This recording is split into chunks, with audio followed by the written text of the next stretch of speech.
और जल्दी जल्दी इनके आंसर्स लेते हैं, क्योंकि एग्जाम के अंदर क्वेश्चन को देखते ही उसे बना देने से ही आपका टाइम सेव होगा, और क्वेश्चन को सोल्व कर देना इतना इफेक्टिव नहीं है जितना कि समय के अनुसार उन्हें सोल्व करना इफेक्टिव है। समय के अनुसार इन्हें सोल्व करना इफेक्टिव है। तो देखिए पहला क्वेश्चन जो है हमारा इडियम्स एंड फ्रेजेस से है, बी हार्ड अप। तो बी हार्ड अप में जो ये बी है, बी का मतलब है आप सिचुएशन के अनुसार बी की फॉर्म लगा सकते हैं, is am are was were. जैसे I am hard up these days, you are hard up these days, they are hard up these days.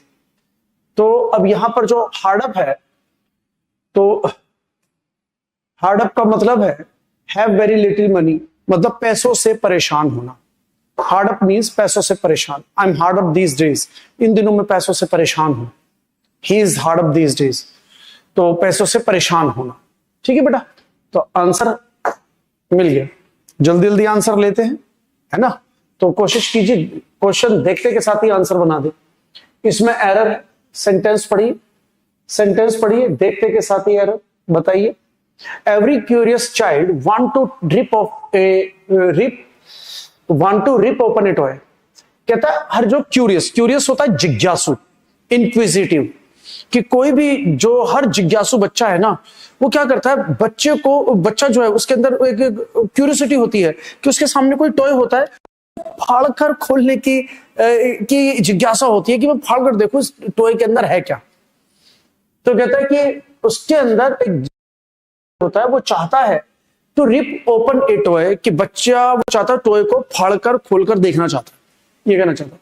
तो अगर आप इसे समझ पा रहे हैं तो एवरी क्यूरियस चाइल्ड, तो चाइल्ड मतलब सिंगुलर सब्जेक्ट, सिंगुलर सब्जेक्ट के अनुसार सिंगुलर वर्ब तो वांट्स होगा, तो यहां पर वांट्स टू होगा, यहां पर हो जाएगा वांट्स टू, तो डी एरर हो जाएगा। तो ये सब्जेक्ट वर्ब एग्रीमेंट से एरर पूछा गया है, सब्जेक्ट वर्ब एग्रीमेंट से ये क्वेश्चन लिया गया है। चलिए अगला क्वेश्चन आपकी स्क्रीन पर, इसमें भी आपको एरर ढूंढना है, एरर ढूंढना है। It was the very well directed film and we enjoyed it, तो एंड वी एंजॉयड इट।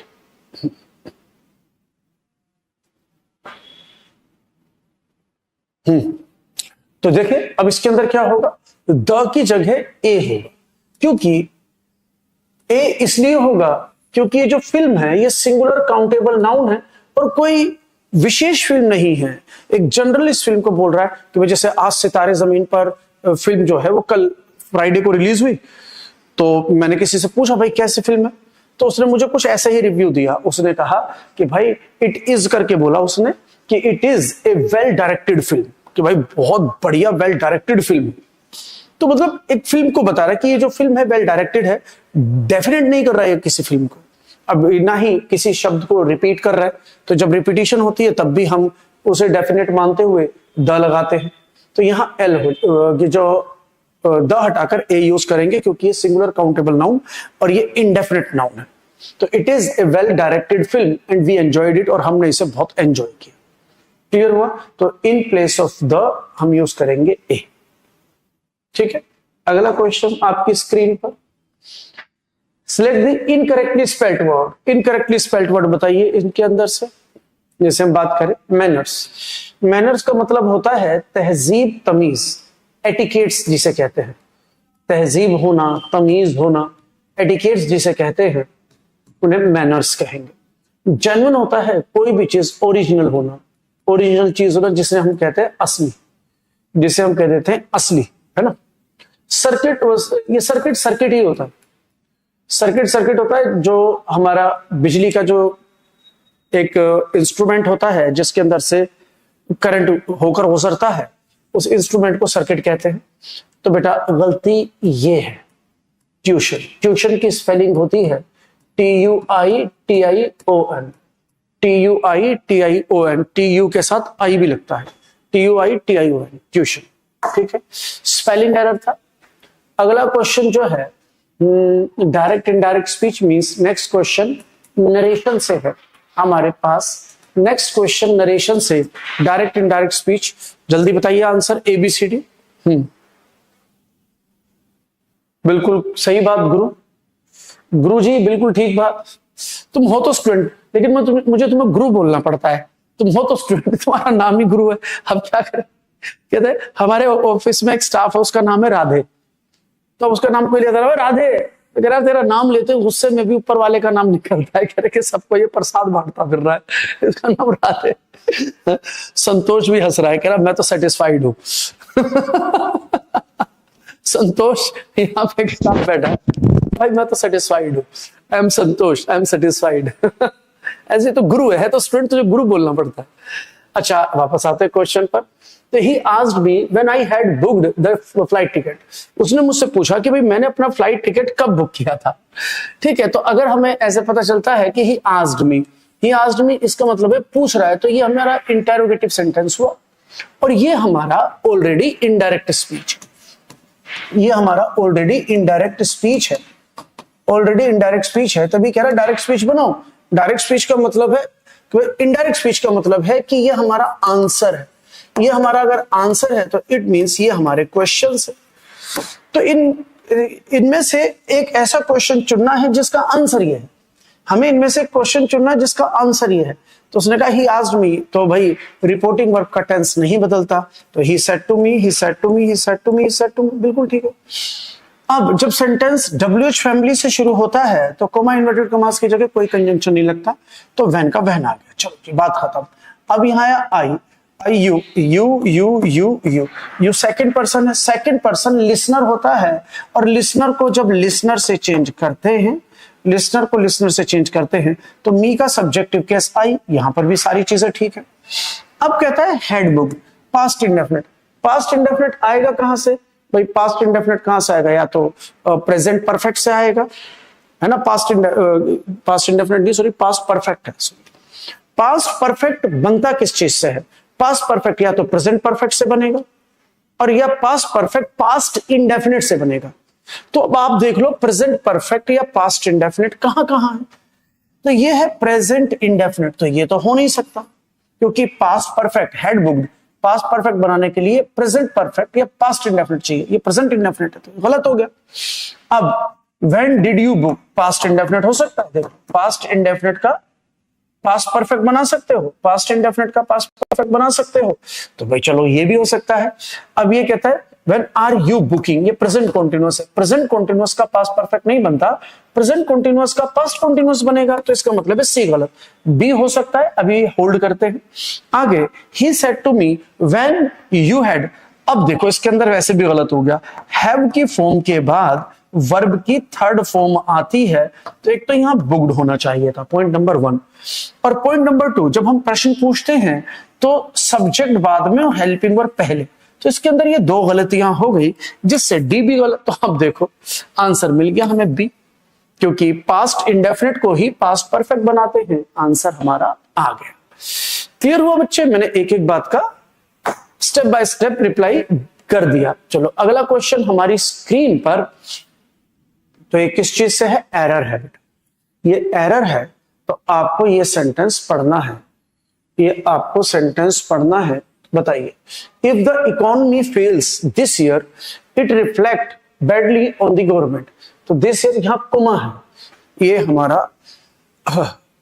ये हमारा प्रिंसिपल क्लॉज सबऑर्डिनेट क्लॉज दे रखा है, बेसिकली कॉम्प्लेक्स सेंटेंस है, जहां सबऑर्डिनेट क्लॉज और प्रिंसिपल क्लॉज एक ही सेंटेंस में होते हैं, उस सेंटेंस को कॉम्प्लेक्स सेंटेंस कहते हैं। तो ये कॉम्प्लेक्स सेंटेंस है, अगर सेंटेंस कंजंक्शन से शुरू हो तो दो क्लॉज के बीच में कोमा देना होता है।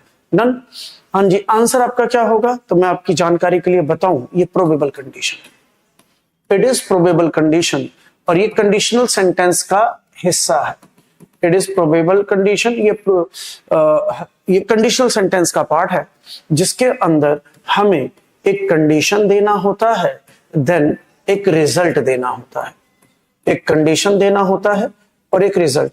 तो कंडीशन के अंदर हमें प्रेजेंट इंडेफिनिट देना होता है, और रिजल्ट के अंदर हमारा फ्यूचर इंडेफिनिट देना होता है, ये होता है।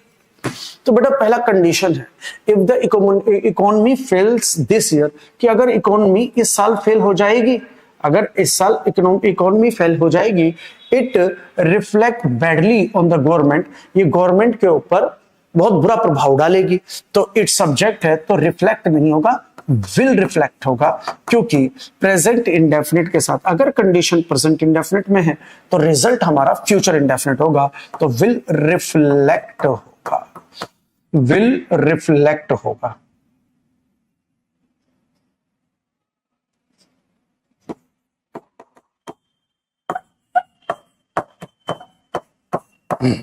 डन बच्चे?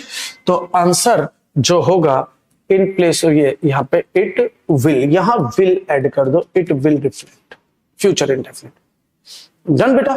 चलिए अगला क्वेश्चन आपकी स्क्रीन पर ये रहा, ये हमारा ब्लैंक है ना, ये हमारा ब्लैंक्स है, तो आंसर दीजिए, फिल इन द ब्लैंक।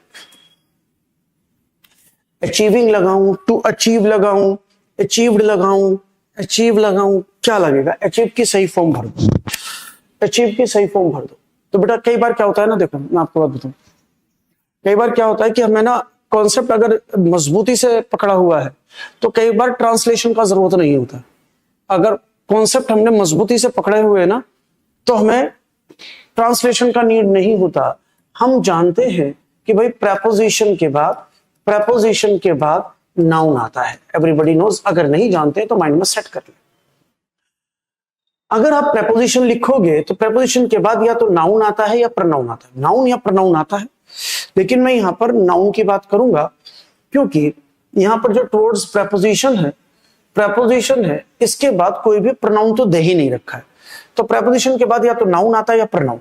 अब बात आती है कि प्रेपोजिशन के बाद प्रोनाउन तो है नहीं, मुझे नाउन लिखना पड़ेगा।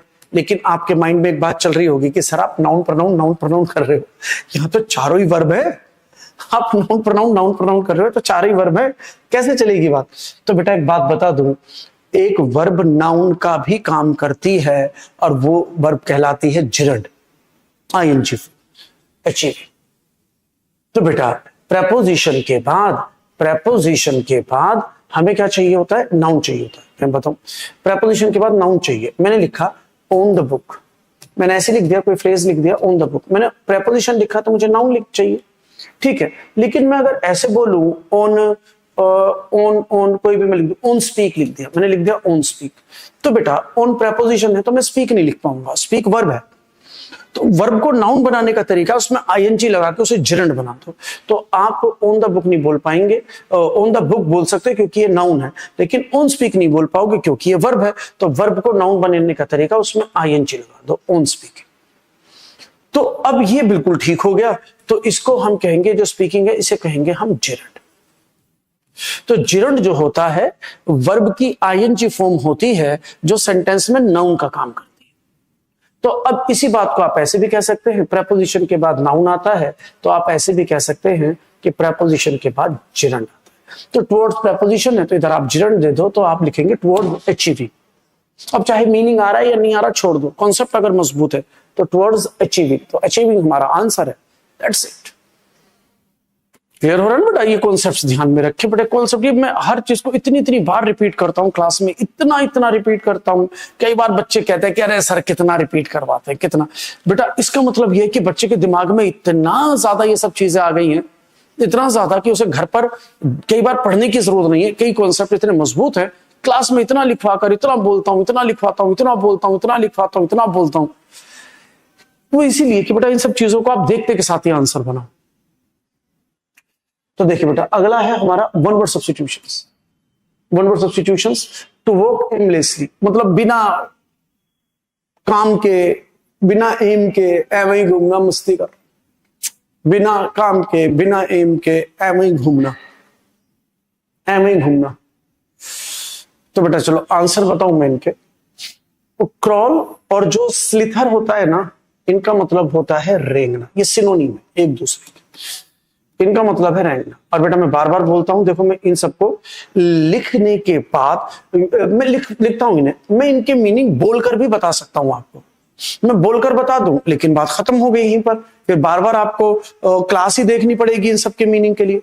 लेकिन मैं सबके लिखता हूं मीनिंग, क्योंकि आपको ये स्लाइड क्लास के बाद आपको इसी क्लास के अंदर मिल जाए, आपको पूरी स्लाइड मिल जाए। तो मैं लिखता हूं तो बेटा इनको याद किया करो, ठीक है, इनको अवॉइड नहीं करें। तो क्रॉल और जो स्लिथर होता है इनका मतलब होता है रेंगना। अब जो स्प्रिंट होता है तेजी से दौड़ना, कहता तेजी से दौड़ना। लेकिन ये जो दौड़ना होता है ना बेटा, ये जो दौड़ना होता है ये थोड़ी दूर के लिए, बस यहां से यहां तक दौड़ के चले गए, तेजी से यहीं दौड़, पास के पास। बहुत तेज दौड़कर और दूर तक जाना वो रन फास्ट हो जाता है, रश हो जाता है, रन फास्ट हो जाता है, तेजी से कहीं चले जाना। लेकिन स्प्रिंट होता है तेजी से, मतलब पास की जगह पर दौड़कर चले जाना, वो स्प्रिंट होता है। तो अब इसका मतलब है इन तीनों का तो ये आंसर है ही नहीं वोकैबुलरी, तो आंसर फिर यही होगा, एम्बल। तो एम्बल का मतलब ही होता है चलना, लेकिन बड़ा धीरे धीरे स्लोली स्लोली चलना। तो एम्बल, एम्बल का मतलब होता है चलना, लेकिन एमलेसली। क्लियर हुआ? ये वॉकिंग को डिनोट करता है, इट डिनोट्स वॉकिंग। अच्छा, आपने एक शब्द सुना होगा, क्या मीनिंग है बताओ? सोमनिम्बुलिस्ट। क्या मीनिंग है इसका? सोमनिम्बुलिस्ट। तो देखो इसके अंदर एम्बल आ रहा है, एम्बल, सोमनिम्बुलिस्ट। इसके अंदर एक शब्द आ रहा है एम्बल, एम्बल को एम्बुल करके लिखा, थोड़े बहुत आगे पीछे हो जाते हैं। तो बेटा सोमना का मतलब होता है स्लीपिंग, और एम्बल का मतलब अभी अभी हमने किया वॉकिंग। और बेटा आईएसटी जो होता है वो कोई पर्सन डूअर होता है, स्पेशलिस्ट होता है। तो कहता है ऐसा इंसान जो चलता है सोते समय, इसका अर्थ है सोते समय चलने वाला, सोमनिम्बुलिस्ट। तो ये एम्बुल वही वाला एम्बुल है। क्लियर हुआ? इसका मतलब है सोते समय चलने वाला। डन बेटा। चलिए अगला सिनोनिम है हमारा ओस्टेंटेशियस। ओस्टेंटेशियस मीनिंग बताओ, A B C D synonym. Ostentatious, showy, tasteful, sudden, quick. अब मैं ओस्टेंटेशियस का अगर आपको मीनिंग बता दूं, ओस्टेंटेशियस का मीनिंग बता दूं, मैं कह दूं इसका मतलब होता है दिखावटी। तो अब आप सिनोनिम पकड़ लेंगे कि नहीं? ओस्टेंटेशियस का मतलब है दिखावटी, जो चीज सिर्फ दिखावे की होती है, जिनके अंदर सच्चाई नहीं होती, ऐसी चीजों को ओस्टेंटेशियस कहते हैं, बहुत ज्यादा दिखावटी चीज है। तो आंसर हो जाएगी शोई, आंसर हो जाएगा शोई। तो टेस्टफुल जिसके अंदर स्वाद ज्यादा है, जिसको हम कहते हैं डिलीशियस, डिलीशियस। सडन ये होता है अचानक,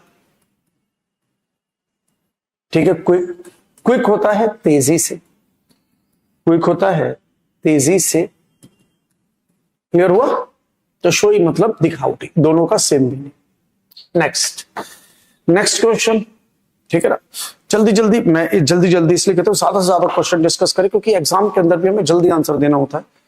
और बेटा वोकैबुलरी की तो बात ऐसी है कि हमें रोजाना याद करनी पड़ेगी, 10 15 20 25, वो करना पड़ेगा, उसके लिए कोई हार्ड एंड फास्ट रूल नहीं है, वो करना पड़ेगा। अभी क्या हो गया, ये इडियम्स एंड फ्रेजेस में से आ गए। Idiom, in the same breath, in the same breath, बताइए एक ही सांस में, इसका अर्थ है हिंदी में कह देते हैं एक ही सांस में, ये कहता है एक ही सांस में। लेकिन ईडियम इंडिकेट किस चीज को कर रहा है? कहता है जब हम एक ही सांस में दो ऐसी चीजें कह दें जो एक दूसरे के विपरीत है। कहता है एक ही सांस में हम दो ऐसी चीजें कह दें जो एक दूसरे के बिल्कुल विपरीत है, तो उसी को हम कहते हैं इन द सेम ब्रीथ। एक ही सांस में दो विपरीत बातों को कह देना, तो उससे contradictory things at the same time. Clear है? चलिए अब अगला है एंटोनिम, अपोजिट वर्ड, विपरीतार्थक शब्द, रेज। मैं आपसे कहता हूं ना बेटा बार बार कि चीजें रिपीट होती है, तो देखो रेज वर्ड मैंने कल परसों भी आपको करवाया था, और रेज दोनों का मैंने सेम मीनिंग आपको बताया था। एक रेज ये था और एक RASE, लेकिन ये वर्ड आर्केक है, ये शब्द पुराना प्राचीन वर्ड है, ये यूज नहीं होता, यूज में ये आता है। और रेज वर्ड से ही वर्ड रेजर बना है, रेज वर्ड से ही वर्ड रेजर बना है, जिसका मतलब होता है जो कि ये ब्लेड इसका सिनोनिम है, रेज, रेजर, ब्लेड। अब बेटा ब्लेड का काम है उखाड़ना, तो इन दोनों का ही मतलब है उखाड़ देना, इनका मतलब है उखाड़ना, दोनों का मतलब। ये मैं आपको कल परसों भी बता ही रहा था। एंटोनिम बताना है। अब कहता है किसी भी चीज को उखाड़ देना, रेज कर देना, खत्म कर देना। अब इसका ऑपोजिट क्या हो जाएगा? किसी भी चीज को बना देना। तो ये कह रहा है किसी भी चीज को उखाड़ देना, किसी भी चीज को बना देना, तो आंसर बिल्ड। बिल्ड का मतलब होता है बनाना, बिल्ड का मतलब है बनाना। ईज मतलब आसान, ईज और इजी उसी रूट पर हैं दोनों शब्द, ये है आसान। कंफर्ट मतलब जो आरामदायक हो, आरामदायक। रूइन तबाह करना, किसी भी चीज को तबाह करना।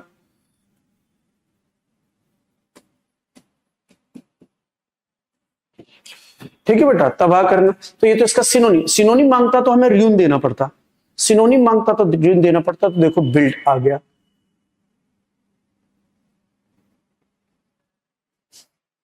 विच one Ankita, which one you are talking about? तो तुम ये कह रहे हो कि रेस मैं आई एम मैं उखाड़ने वाला हूं क्या कहना चाह रहे हो? कौन से शब्द को बोल रहे हो तुम, कौन से शब्द को बोल रहे हो? हाँ जी, क्लियर हुआ कि नहीं हुआ बेटा? एंटोनिम। हाँ जी, अगला लेते हैं रिटेलिएट। अब आप बताइए, ये भी एंटोनिम है, रिटेलिएट। रिटेलिएट बताइए करना क्या होता है, रिटेलिएट करना।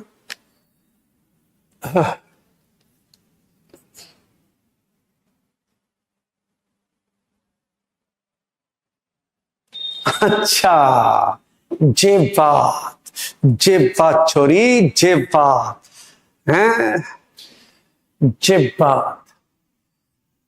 रिटेलिएट इसका मतलब होता है बदला लेना, इसका मतलब होता है बदला लेना, जिसका सिनोनिम इसका जो हो जाएगा वो हो जाएगा रिवेंज। रिवेंज जो होगा वो होगा बदला लेना। तो इसके अंदर क्या कह रहा है, रिएक्ट। रिएक्ट मतलब किसी चीज में रिएक्शन देना, किसी ने रिएक्शन देना, तो बदला लेने का सेंस हो जाएगा। रिएक्शन देना कि भाई जैसे किसी ने मुझे कुछ कहा, मैंने तुरंत उसको रिएक्ट कर दिया, तो मैंने एक बदला सा ले लिया, तो इसका आंसर बनेगा रिएक्ट करना। तो क्लैप होता है ताली बजाना, क्लैप होता है ताली बजाना। फैसिलिटेट, जैसे फैसिलिटीज कहते हैं ना, सुविधाएं, सुविधाएं, फैसिलिटीज, तो वो नाउन है। और फैसिलिटेट जिस वर्ड के एंड में एटीई होगा वो वर्ब होगा, तो इसका मतलब है सुविधाजनक बनाना। इसका अर्थ है सुविधा, इसका अर्थ है सुविधाजनक बनाना, सुविधाजनक बनाना किसी भी चीज को। रोटेट, रोटेट मतलब घुमाना। The earth rotates round the sun, ठीक है ना। तो वैसे तो वो रिवॉल्व्स होता है। क्लियर हुआ कि नहीं? घुमाना, रोटेट। डन। अगला क्वेश्चन आपकी स्क्रीन पर सिनोनिम बनाइए।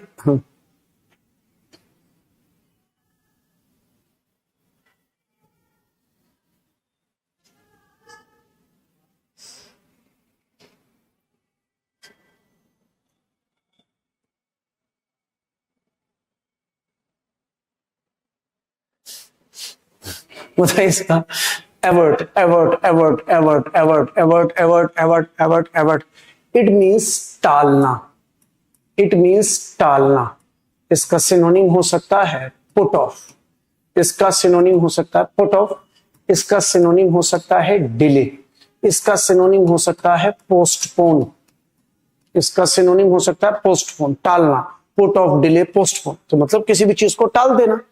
अब हमें क्या चाहिए, सिनोनिम। तो टालना जो क्या हो जाएगा, जिसको हम कह देते हैं प्रिवेंट, क्योंकि प्रिवेंट का मतलब भी होता है टालना, प्रिवेंट का मतलब होता है टालना। फेस और कन्फ्रंट का मतलब होता है सामना करना, इनका मतलब है सामना करना। परमिट मतलब इजाजत देना, परमिट मतलब इजाजत देना, परमिट का अर्थ है इजाजत देना। ठीक है बेटा, ओके। तो आंसर हमारा क्या हो जाएगा, प्रिवेंट, टालना, एवर्ट। ठीक है। अगला क्वेश्चन कहां से आ गया, एरर है। अगला क्वेश्चन ग्रामेटिकल एरर। देखो कितना इजी है, देखते ही समझ में आ जाएगा। जो नो वन होता है और नन होता है, एक ही बात है। नो वन और नन एक ही बात होती है बेटा, नो वन और नन एक ही बात है। और बेटा ये सिंगुलर सब्जेक्ट होता है, ये सिंगुलर सब्जेक्ट है, तो सिंगुलर सब्जेक्ट के साथ सिंगुलर वर्ब। तो बेटा यहां पर जो एरर है वो सब्जेक्ट वर्ब अग्रीमेंट से एरर है। तो नो वन सिंगुलर सब्जेक्ट होता है, तो सिंगुलर सब्जेक्ट के साथ सिंगुलर वर्ब वाज होगी, वर नहीं। तो in place of was were use was, in place of were use was. Clear हुआ बेटा? इन place of verb use was. Incorrectly spelled word, इसके अंदर एक 4 वर्ड में से एक वर्ड ठीक है और एक वर्ड गलत है, उसकी स्पेलिंग गलत है, बाकी 3 ठीक है। देखिए, रिटोर्ट, किसी भी चीज को बुरी तरह से बिगाड़ देना, रिटोर्ट कर देना, किसी भी चीज को बिगाड़ देना, बिगाड़ देना, रिटोर्ट कर देना, ठीक है। रिट्रीव, शो करना, किसी भी चीज को दिखाना, शो करना, तो इसे कहते हैं रिट्रीव करना, टू शो समथिंग, शो करना। और रिवेंज, अभी भी तो लिखा था मैंने, इसका मतलब बदला, रिवेंज का मतलब बदला। और रिटर्न मतलब लौटना या लौटाना, इसके दोनों मीनिंग होते हैं, लौटना या लौटाना, ठीक है। अब आंसर जो हो जाएगा ये रिवेंज, अभी अभी लिखा मैंने, इसकी स्पेलिंग में REVENGE, ये ए नहीं आएगा, ई आएगा, रिवेंज। तो आंसर होगा C, revenge, incorrectly spelled word revenge, ठीक है। अगला क्वेश्चन, इनडायरेक्ट स्पीच। तो बनाना है आपको इनडायरेक्ट, क्योंकि ये डायरेक्ट स्पीच है, आपको इनडायरेक्ट स्पीच बनाना है, बनाइए। चलिए लीजिए कुछ सेकंड्स, लीजिए कुछ सेकंड्स और इन्हें बनाइए, लीजिए कुछ सेकंड्स और इन्हें बनाइए।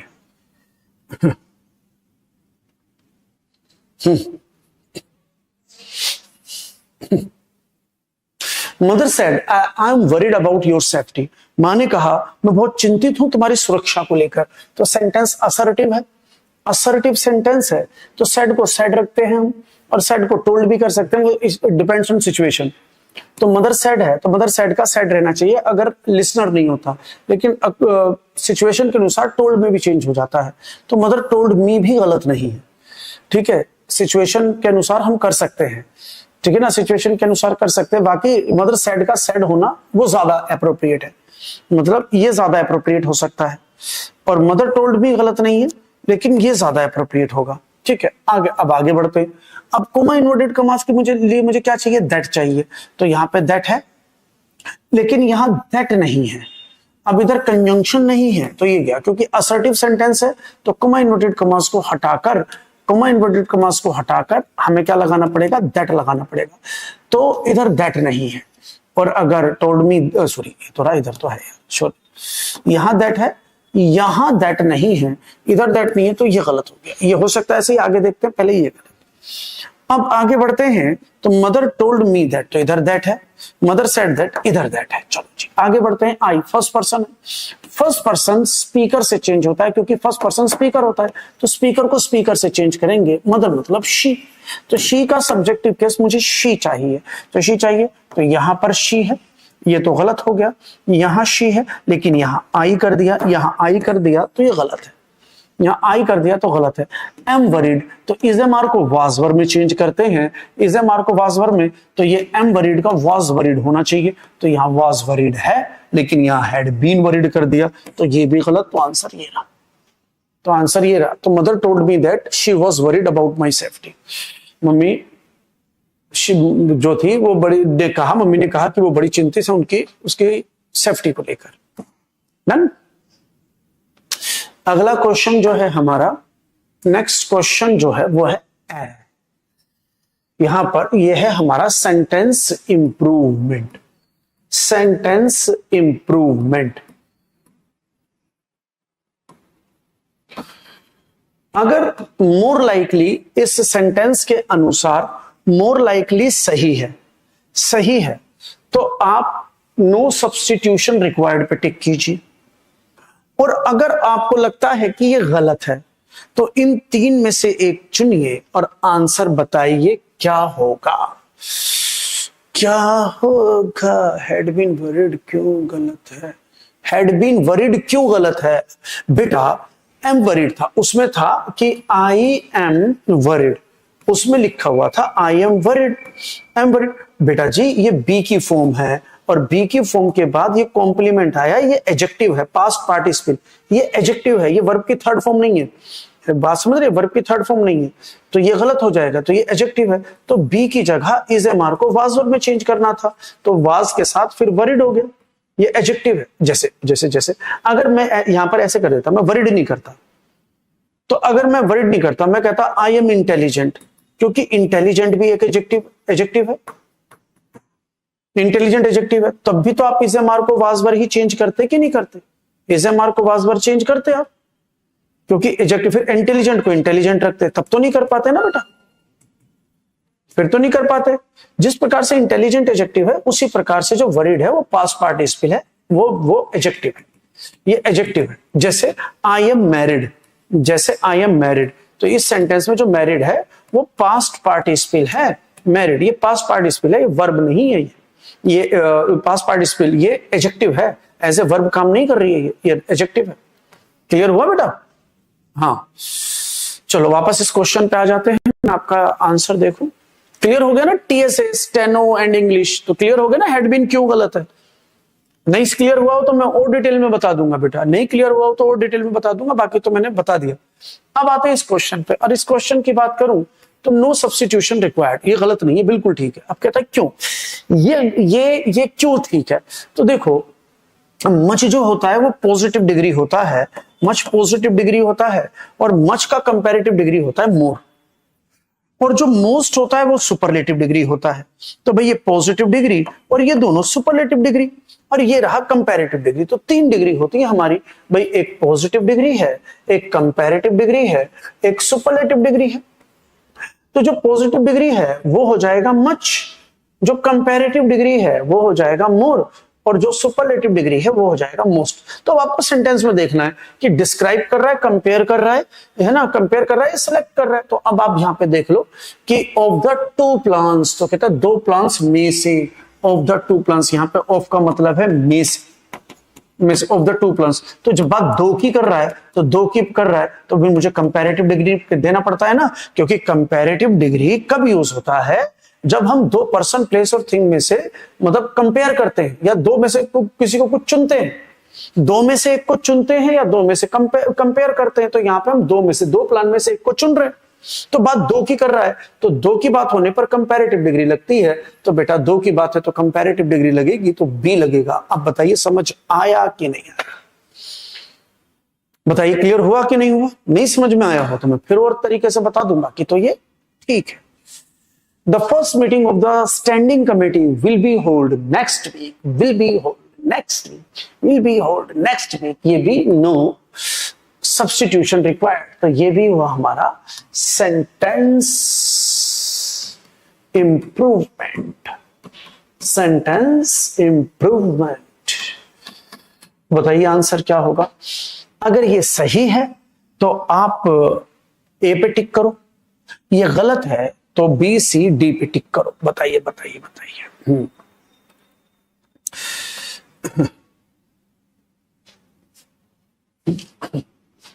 बताओ बताओ बताओ बताओ बताओ बताओ बताओ बताओ बताओ बताओ। तो देखो बेटा मैं आपको बता दूं, तो विल बी हेल्ड, तो कहता है the first meeting of the standing committee. Standing committee की जो फर्स्ट मीटिंग है, तो ये मीटिंग की बात कर रहा है, तो मीटिंग अगले हफ्ते होगी, तो मीटिंग अगले हफ्ते होगी, तो इट नीड्स पैसिव वॉइस। अगर ये पैसिव वॉइस है तो बेटा मॉडल का पैसिव वॉइस, तो बेटा पैसिव वॉइस में बी प्लस V3 का इस्तेमाल होता है। पैसिव वॉइस में बी प्लस V3। तो ध्यान रखो, जब भी बी की फॉर्म आएगी, एक्टिव वॉइस है तो V4 चाहिए, पैसिव वॉइस है तो V3 चाहिए। बी के बाद अगर वर्ब है, एक्टिव वॉइस है तो V4, और अगर पैसिव वॉइस है तो V3 चाहिए। इन्हें याद रखें, अगर पैसिव वॉइस है तो V3। तो बेटा मीटिंग होगी, तो ये पैसिव वॉइस है, तो बी के बाद हमें V3 चाहिए, तो ये तो गलत हो गया, ये तो गलत हो गया, तो ये आंसर होगा will be holding next week. तो विल बी होल्डिंग, तो ये गलत नहीं है, फ्यूचर कॉन्टिन्यूअस है, सेंटेंस गलत नहीं है, लेकिन हमें इस मीटिंग होगी तो हमें पैसिव वॉइस की जरूरत है, और ये एक्टिव वॉइस है।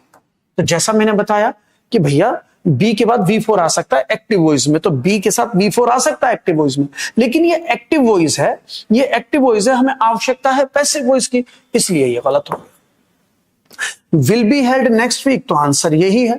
और विल हेल्ड, तो बेटा विल मॉडल है, और मॉडल के बाद वर्ब की फर्स्ट फॉर्म आती है, मॉडल के बाद वर्ब की फर्स्ट फॉर्म आती है, तो ये तो वर्ब की थर्ड फॉर्म है, तो ये गलत है, तो आंसर सी।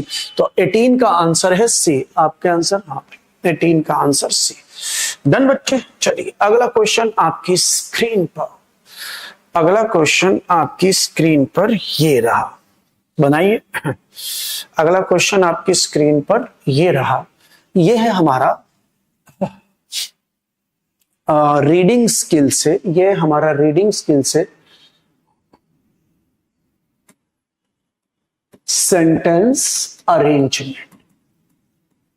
लीजिए ये 1 मिनट का टाइम लीजिए और बनाइए। I just give you some time to make it, I just give you some time to make it, then I let you know कि आप इसको सीक्वेंस को कैसे बनाएंगे, इसकी सीक्वेंस को कैसे बनाओगे।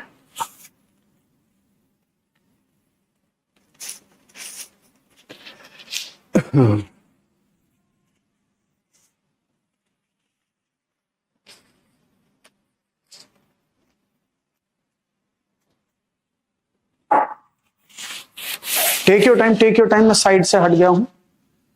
Take your time, take your time, take your time, take your time. हाँ जी, चलो आपके आंसर आने लगे तो चलो मैं बताता हूं, ध्यान से सुनिए, ध्यान से देखो। जब भी सेंटेंस अरेंजमेंट आए तो आप सबसे पहले ही सीक्वेंस देखा करो कि किस किस से शुरू हो रहा है, कि हमें इसमें पहला ढूंढना है। तो जो हमें पहला ढूंढना है तो पहला या तो सी हो सकता है या बी हो सकता है या सी। तो पहला या तो सी हो सकता है, पहला या फिर बी हो सकता है, क्योंकि और कोई तो सीक्वेंस में है ही नहीं।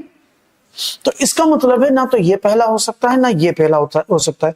अब इन दोनों में से एक लेना है मुझे, तो अब इन दोनों में से मुझे एक लेना। अब ये डिसाइड करना है, इन दोनों में से एक डिसाइड करना है कि बी पहला होगा या सी। तो अब इनको मीनिंग निकालना पड़ेगा। तो पहले लेते हैं बी को। Advertisements can be extremely useful if they are honest. कहता है एडवर्टाइजमेंट्स जो होते हैं ना can be extremely useful. Advertisement वो बहुत ज्यादा यूजफुल हो सकते हैं इफ दे आर ऑनेस्ट। अगर एडवर्टाइजमेंट ऑनेस्ट, ईमानदार हो, सही हो, सच्चे हो तो वो यूजफुल हो सकते हैं। लेकिन अब माधुरी दीक्षित आती है 10 रुपए का लक्स लेके, मेरी कोमल त्वचा का राज लक्स साबुन। एक बात बताओ यार, अरबपति औरत है, वो 10 रुपए का साबुन यूज करेगी?